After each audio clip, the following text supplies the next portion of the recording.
Λιμάνι Μυτιλήνης. Άγριες συμπλοκές έχουν ξεσπάσει μεταξύ μεταναστών που περιμένουν στην ουρά για να πάρουν τα χαρτιά τους.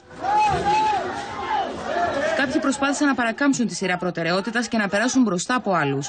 Η αντίδραση ήταν άμεση. Ο χώρος μπροστά στο γραφείο του λιμενικού σώματος μετετράπη μέσα σε δευτερόλεπτα σε πεδίο μάχης. Παρόμοιες σκηνές είχαν εκτεληχθεί και στην Κο πριν από λίγες ημέρες έξω από το αστυνομικό τμήμα. Θα θρηνήσουμε ζωές, λένε οι αστυνομικοί του νησιού σε επίσημη αναφορά που υπέβαλαν στον εισαγγελέα. Την ίδια ώρα συνεχίζεται η επιβίβαση στο πλοίο Ελευθέριος Βενιζέλος των σύρων προσφύγων. Όμως στον παραλιακό δρόμο παραμένουν στις σκηνές εκατοντάδες άλλοι μετανάστες που περιμένουν να ταυτοποιηθούν.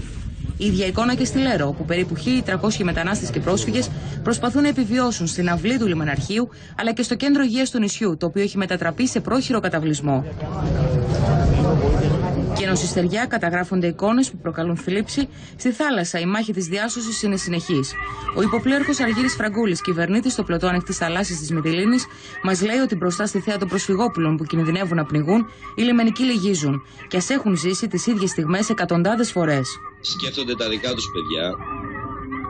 Σκέφτονται δηλαδή όταν το είδαν, ας πούμε, το βρέφος στην αγκαλιά μιας γυναίκας, να το κρατάει έτσι και να προσπαθεί ο συνάδελφος, ας πούμε, από το πλήρωμά μου να το μαζέψει, να το πιάσει στα χέρια του και να μην του πέσει στη θάλασσα.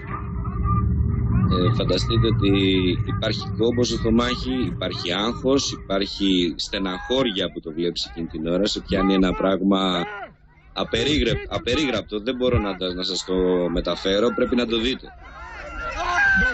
Εκείνη την ώρα με το που βλέπεις τα παιδάκια να είναι τυλιγμένα στις σακούλες, λιγοψυχούμε και βάζουμε τα κλάματα.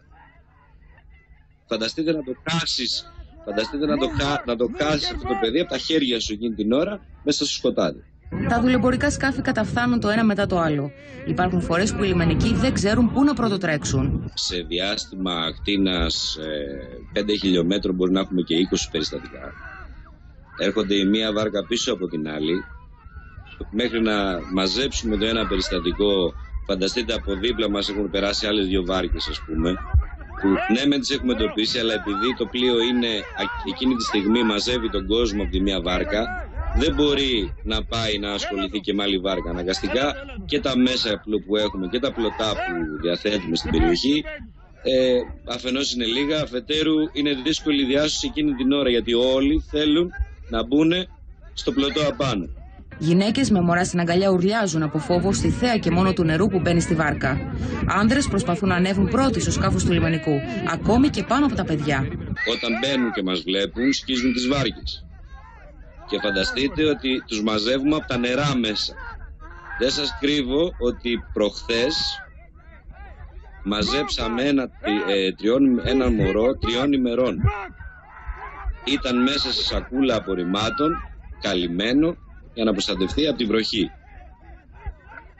Πείτε μου εσείς τώρα το ανθρώπινο κομμάτι πλέον, έτσι. Τι πρέπει να κάνεις εκείνη την ώρα όταν βλέπεις τους άντρες της Λέμβου να πατάνε πάνω στα παιδάκια για να σωθούν. Μόνο τις τελευταίες 2 ημέρες έχουν διασωθεί από τη θάλασσα περισσότεροι από 1.700 πρόσφυγες σε όλο το Αιγαίο. Σε εκατοντάδες χιλιάδες υπολογίζονται οι πρόσφυγες και οι μετανάστες που περιμένουν στην ουρά στα τουρκικά παράλια για να περάσουν απέναντι, αναζητώντας το όνειρο μιας καλύτερης ζωής.